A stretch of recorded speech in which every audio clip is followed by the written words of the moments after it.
Salary তো ঢুকে গেছে, আজকে তো জামা জুতা ব্যাগ সব অর্ডার দিব।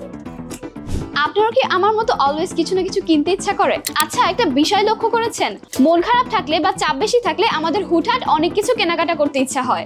নতুন কিছু কিনলেই মনে হয় মুডটা যেন একদম ভালো হয়ে গেল। কিন্তু এই অভ্যাস যদি বারবার হয় তখন শুরু হয় আসল সমস্যা। অপ্রয়োজনীয় জিনিস আমাদের ঘরে জমে যায়, খরচ বেড়ে যায় এবং আমাদের মধ্যে কাজ করে এক ধরনের অপরাধবোধ। আর এটাকেই বলে শপিং অ্যাডিকশন বা কেনাকাটার প্রতি আসক্তি।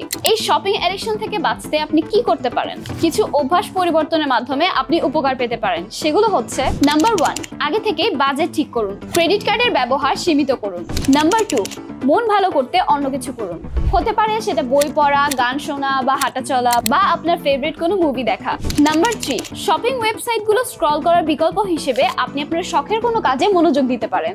নাম্বার 4, হতাশা বা মানসিক চাপ যদি একা সামলাতে না পারেন সেক্ষেত্রে অবশ্যই সাহায্য চাইতে দ্বিধাবোধ করবেন না।